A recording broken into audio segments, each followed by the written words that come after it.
Good morning, everybody. Hope you're doing well. Welcome to the dedication of Bucks County Bridge 161, to be known as PFC Allan George Griffin Bridge. My name is Ed Preston. I'm the chairman of the Pennsylvania Vietnam Veterans Memorial Fund, and I want to thank you all for coming. For those of you watching online, especially the Griffin family, good morning. It's very early for you out in Oregon and Texas. I'd like to present our colors with the All Detachment Marine Corps League. Thank you very much for coming. This is our 7th dedication this year, our 5th with the county. So we're really making some dents in all this, which is great. We have 136 to do, so it should only take us another 12 years. I'd like to introduce Buckingham Township Vice Chair of the Board of Supervisors, Miss Maggie Rush.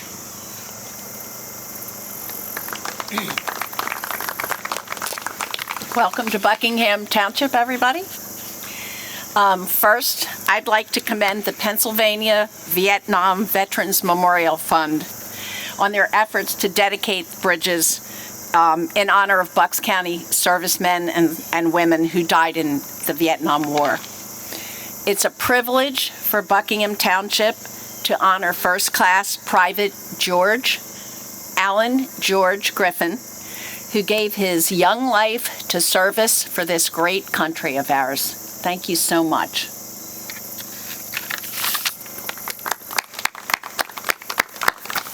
Thank you. He was young. He was 23 actually, in country for only a few weeks. What we learn about most of these men is just incredible. The acts of valor and the acts of courage and selflessness that they produce is uncanny, and it is a theme throughout all the research that we do on these men. And I say men because there are only 136 men from Bucks County that were killed or still missing in action. But it is uncanny. We'll learn more about his valor in just a few minutes. I'd like to introduce County Commissioner Gene Giadiramo. Thank you. Morning, everyone. Good to be with you today. I want to give a special shout out to our veterans that are here today. Thank you for your service to our country. We're here today to honor and in a lot of ways recognize the life of Allan George Griffin, who we're naming the bridge today. And I understand possibly a couple of his family members might be looking in on this. I know he's got, I think, a niece in Oregon and a sister in Texas. So if they're watching, our thoughts and our hearts and our prayers are with you today. And just trying to get a little bit to know Allan George Griffin. I mean, it's been, in February, it was 56 years. 56 years that he was killed in Vietnam. And one of the things that jumped out at me is that he was killed by friendly fire. That doesn't diminish, why he was there and why he gave his life. He was a hero, certainly a hero, recognized hero. I think he's got the Bronze Star, the award. And we're dedicating this bridge here today in his honor and his name, but my way of thinking, it is also in honor of all the men and women who have fought and died for this great country of ours, the United States of America. Every time somebody passes over this bridge, certainly they should think of Allan Griffin, but they should also think of the courage and the valor of the men and women who throughout our history have fought and died and sacrificed for this country, and also their family members as well, who have sacrificed along with them. So It is an honor to be here today. Thank you to our police department, the members that are here today, all our first responders that might be here, and thank you to all the employees of Bucks County that are here today for the great work that you do each and every day. So let's keep his family in our hearts and our prayers, and with this sign, when we unveil it, he will be remembered for a long time throughout history here, and that's good to know that. Thank you, God bless you, and God bless our great country. Thank you very much, Gene. As we look at the bridge, again, I'm lucky. I ride my bike all through Bucks County, and I ride over this bridge I rode over this week, and I rode also the Urcus Bridge the other day. And you know, I think about what I've learned from them, and I think I've already learned more than I ever did. And I hope that as other people ride across this bridge that live right here in the neighborhood, see his name, and they go, wow, I wonder who he was, because he lived on this road. His family lived just on the other side of Durham Road, about quarter mile. So he certainly lived right here on this bridge. I imagine he was a hunter and fisher, so I'm sure that he spent some time down at this little creek and all around this area. So this really is his home. So this bridge, I think, really allows us to bring him home, if you know what I mean. It's a good place for him. At this time, I'd like to introduce County Commissioner Bob Harvey.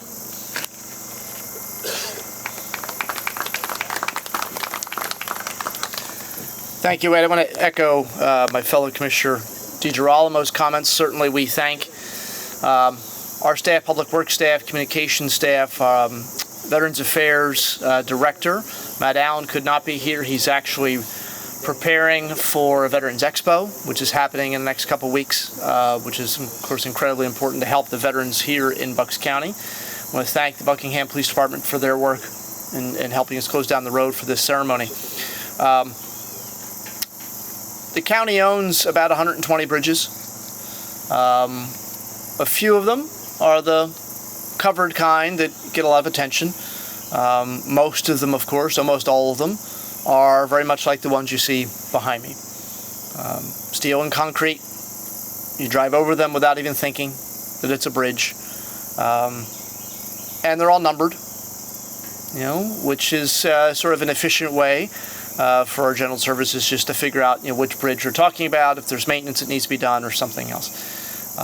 And it strikes me that as we are further and further away from the Vietnam War, casualties like PFC Griffin have in some ways just turned into numbers.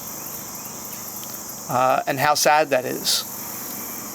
That for families that may be left behind, friends that may be left behind, every day, every year that goes by, the memory lessens just a little bit. But now, this bridge is not a number. Now, PFC Griffin is not a number. This bridge will have his name, and we are working on a system where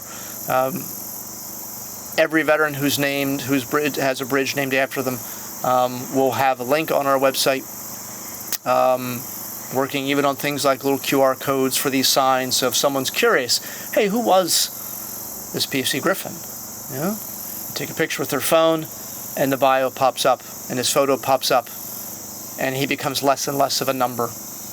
And we can recognize them truly for the heroes they were, serving this community, serving this country, and as he did, protecting his fellow soldiers in a time of conflict, and a conflict that quite a few people worked very hard to not go to. I'm the proud son of a veteran, nephew of 2 Vietnam veterans and a Korean War veteran, great nephew of 5 World War II veterans. So this program means a lot to me. I want to thank Ed Preston really for his work in making this happen. It's our honor to work with him and to continue to do dedications like this until we've gotten all of these young men a bridge with their name after them. Thank you.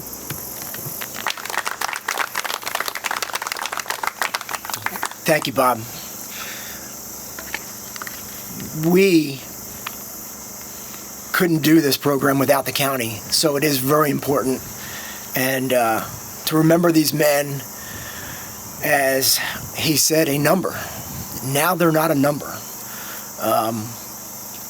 It's amazing that we'll be able to see these men again, and over and over, and not to be forgotten, because to be forgotten is the worst.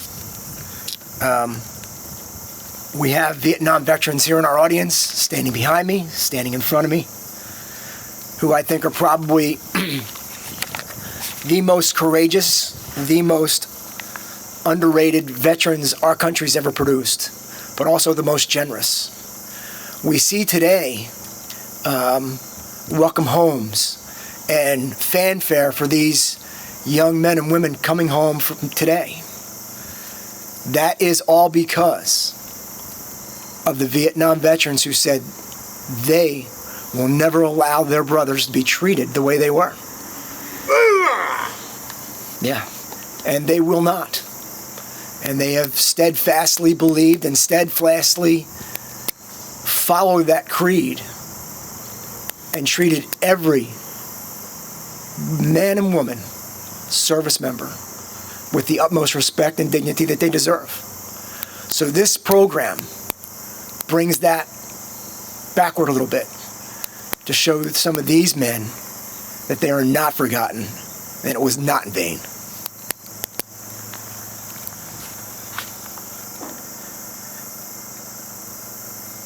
PFC Allan Griffin was killed in a helicopter accident, but not an accident like we would think. A young soldier coming back from patrol with Allan somehow pulled the pin on a grenade in the helicopter. The story is, and we have to think that the story is 100% accurate, the only casualty of that day, in that hour, was PFC Allan George Griffin. He took himself, put on that grenade, and saved the other 8 crewmen in the helicopter. He did receive a Bronze Star, but he also received a Bronze Star with a V for valor. The valor is the extraordinary part.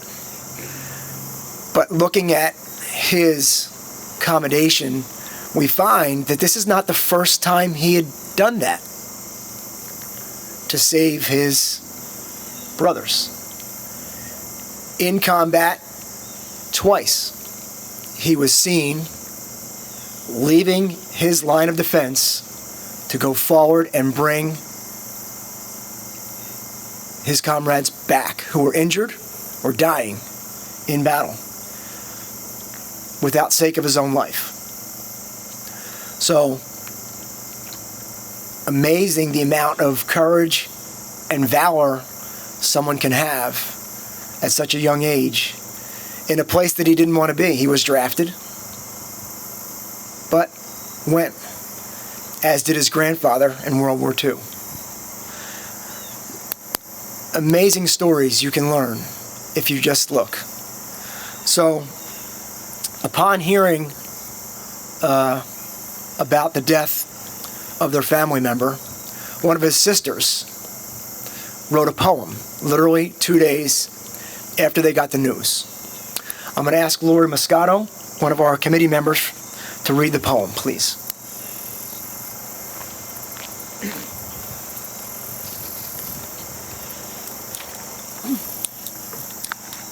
Life loomed so beautifully ahead, especially for a boy of 23, a boy whose heart runs wild and free, but which surpasses all others in love and kindness. So much of life left unseen, never to be thought of again, always in mind the thought of my loving young brother. With shaking hand, so full of fear, he left us so bravely, without a tear, to die in that land they call Vietnam.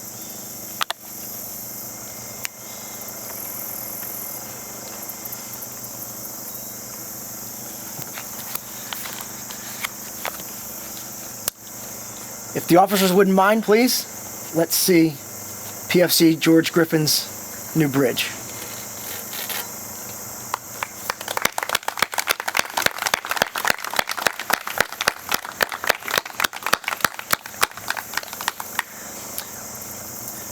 I first met the Griffin family about 5.5, 6 years ago when we were doing another project, the wall in Bucks County, when we were looking for faces to put to the names. His niece, Cindy, and I connected, and she was able to provide me with a picture of George that is up on the wall, virtual wall, and will be on Bucks County's website soon. That's awesome. She's unable to be here today. She's in Portland, Oregon watching, so Cindy, I hope this means a lot to you. I know it does. I'd like to introduce County Commissioner Diane Marseglia to read a letter that Cindy wrote to us.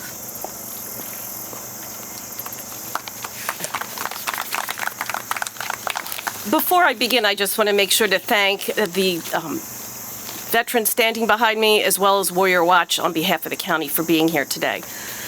You know, an unexpected loss is one that doesn't follow the natural order of life, and that is always traumatic and always devastating. But what we often forget is that when there is a young traumatic loss like that, it goes on for decades. The collateral damage remains. Today, it is my honor to read this beautiful and honest letter written to us by Allan's niece, Cindy. She speaks to the fact that their family has been changed forevermore. It's an honor to read it, and I do hope that this will start to ease some of the pain of the family, especially with the knowledge that Allan is going to be remembered forever on this bridge. I did communicate with Cindy last night, so she does know I'm reading this, and I want her to know that if she is ever able to get out here to Bucks County, we will meet you on this bridge. My name is Cindy Giovanoli, and I am Allan Griffin's niece. His younger sister, Mary, is my mom. And while she's not well enough to be with us today, I know that this dedication would mean the world to her and to the rest of our family. Thank all of you for being here and for making this special gesture of recognition happen. I didn't know Allan in person. His life was cut short a decade before I was born, but his absence has been with me for as long as I can remember. The whole left a tangible part of my childhood and the many years since. I've sought out every possible way to know him better, to know something of who he was, beyond his service record, and an award for heroism that I'm certainly proud of, but still doesn't fill in the gaps. I've peered at images of him as a toddler held in my grandmother's arms, tidbits of his antics scrawled on the backs of photos sent across the sea to my grandfather fighting in a very different war from the warmth of home. His cherubic smile in every picture never fails to hint at the mischief brewing behind it. A wild child through and through, and something in the shape of his eyes that has echoed again in my younger brother and my cousin and their two small sons who are toddlers as well. So perhaps I'm seeing his spirit live on in them. One of Allan's high school classmates reached out a few years ago, and when I asked him to share what he remembered most about Allan, he said he remembered him as a feisty kid who wouldn't back down. And so it seems that wild nature stayed with him as he grew older. I like to imagine that he might have taken part of my own wild teenage years had he been alive, that perhaps he would have comforted my mom when she worried over my future and wondered if I'd ever stop giving her gray hair. I like to think he would have winked at me while he defended my own feisty nature, and that maybe that's a small piece of him that I have carried with me all these years. I've read and reread the letters he sent home from basic training and from his short time in Vietnam, trying to glean any sense of the man he was in the midst of becoming when his life was interrupted by the war. I am moved by the words of a big brother to his 17-year-old sister, written a mere 2 days before his death. He wrote to her, "Hey, I told you you're not dumb. The only subject you messed up on was one you didn't like. You're smart, Mary, as smart as you want to be. Your big brother's right, as usual, haha, and I love you no matter what grades you get." These were among the last words she ever heard from him, and the grief I have felt for my mother being bereft of such a voice of support in her life at the tender age of 17 has been profound. Perhaps even more, my heart is torn wide open by the words he wrote to his mother on that same day, 2 days before he was killed in action. He wrote, "Since I've been here, I worry I'm getting a bad outlook on life. I want to live life to the fullest extent, Mom. I want to get married and have a bunch of kids and do something that matters with my life. I want to really live. You know what I mean? While I'm in the Army, I can't help but feel I'm being cheated or missing out on that chance. Ever since I got drafted, I've had this funny feeling about Vietnam. In other words, I just don't think I'm going to make it back. I don't want to upset you, I just had to say it, and I know you understand. But if I do get home, watch out, world. Watch out, world." The creases of that letter to my grandmother are worn soft and transparent, and I wonder how many times she herself had read and reread it. The well of grief she carried, not only for her own loss, for that sweet boy she'd held so tightly in those old photos sent to a husband far away, but for all of us, that world had missed out on everything that feisty kid might have done and might have been. So here we are, 56 years since he died. He'd be 80 years old this December. I wonder what he might have done with all those extra years, who he might have been, what gifts he might have brought forth in this world. And while I would have preferred to have him alive for all those years, to have experienced the kind of love he was able, even at 22, to express to a 17-year-old kid sister, in person, I'm touched and honored to have this bridge dedicated to his memory. It is my dearest wish, as we all leave here today, to continue to honor him by doing what he never got a chance to do, living life to its fullest extent and making our lives matter. Whether that's something grandiose like heroism that earned his Bronze Star, or quieter but just as profound like reassuring a 17-year-old that she is smart and loved. Thank you all for being here and taking time out of your busy lives to remember my Uncle Allan, who continues to be cherished, missed, and grieved by all who knew him and by those who only wish we could know him. Thank you.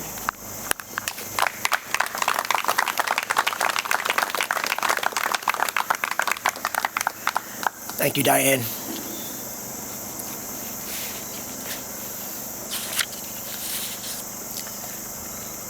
It's hard to imagine. At the end of that letter, she asked that we take something away with us. Our organization, the Pennsylvania Vietnam Veterans Memorial Fund, have had several different fundraisers throughout. We had a golf outing, a motorcycle ride. I have a 5K run. And every one of those events, we ask that whoever's participating look at a list of names. The 136 men from Bucks County. Write it down, put it in your pocket, take it with you. Let them play golf. Let them go for a motorcycle ride. Let them do anything. Things that they may have loved to do or never had the chance to do. So I agree with Cindy. Today, take Allan with you. Think about him. Drive through the country. Go play golf. Have a beer. Think about him. Think about his brothers and what could have been. I'd like to thank Buckingham Township for allowing us to close the road today, the police department for your help and support. We do appreciate it. The county for, again, allowing us to continue this program. Our color guard from the All Detachment Marine Corps and the Warrior Watch Riders. Thank you all, and hopefully we'll see you next month in New Hope.